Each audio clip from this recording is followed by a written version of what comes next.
celui de Boudouba, Dabou. Les souvenirs de Rédaker. J'ai toujours aimé Mayol.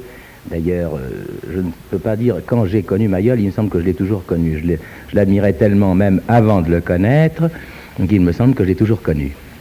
Mais votre souvenir le plus lointain remonte à quand à peu près, sans être indiscret? Je ne sais pas, ça doit être vers 37 par là, 36, 37, où Mayol m'avait écrit une lettre charmante me demandant de venir chanter au Clos, Mayol, à Toulon. Voilà le plus ancien souvenir, oui.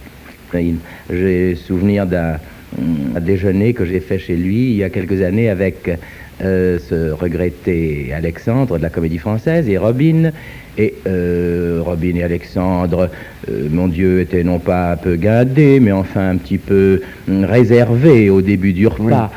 Et Mayol, ayant bu un petit coup ou deux, se laissait aller à des anecdotes, je ne dirais pas grivoises, mais qui frôlaient la grivoiserie. Alors, il y a une sorte de malaise qui a commencé, puis peu à peu, puis tout d'un coup, Robin et Alexandre ont éclaté de rire, et le dégel en plat jusqu'à la fin. Et ça, je veux dire que c'est un des souvenirs les plus amusants de ma carrière, et surtout un des souvenirs les plus charmants que je conserve de Félix. Félix était intarissable, il avait des histoires. Et en voilà une, par exemple, il l'emmenait, cousine, très souvent avec lui. Il était allé chanter à Tunis une année, et un matin, fatigué par la veille, n'est-ce pas, il était resté au lit assez tard, et cousine était sortie. Cousine rentre à midi, et réveille Félix qui dormait encore, en lui disant, me dit, Félix, tu sais, tu as manqué quelque chose, quel dommage que tu ne sois pas sorti avec moi ce matin. Ah, il dit pourquoi? Elle dit j'ai vu un cortège, mon Dieu que ça t'aurait plu, un cortège magnifique. Il y avait des soldats à cheval, sabre au clair, superbes, qui entouraient une immense voiture, avec des chevaux, une voiture merveilleuse couverte d'une étoffe de soie. Et alors j'ai demandé ce que c'était, on m'a répondu que c'était une abeille, l'abeille de Tunis. Alors voilà encore une que l'on peut dire. C'est une histoire de cataplasme. Une nuit, Félix nous a raconté, justement le jour du déjeuner avec Robin et Alexandre, qu'il avait eu très mal au ventre une nuit et s'étant réveillé, comme cousine Henriette habitait dans la chambre contiguë à la sienne, il l'a appelée, il lui dit Henriette, qu'est-ce que tu as, Félix? J'ai mal au ventre, fais-moi quelque chose de chaud, je sais pas, mon Dieu, attends, je vais te faire un cataplasme de farine de lin. Alors cousine s'absente, elle va dans la cuisine et au bout d'un quart d'heure, elle revient avec son cataplasme fumant, et Félix s'était endormi, il n'avait plus mal au ventre. Alors elle essaye de le réveiller. Félix, le cataplasme, laisse-moi tranquille.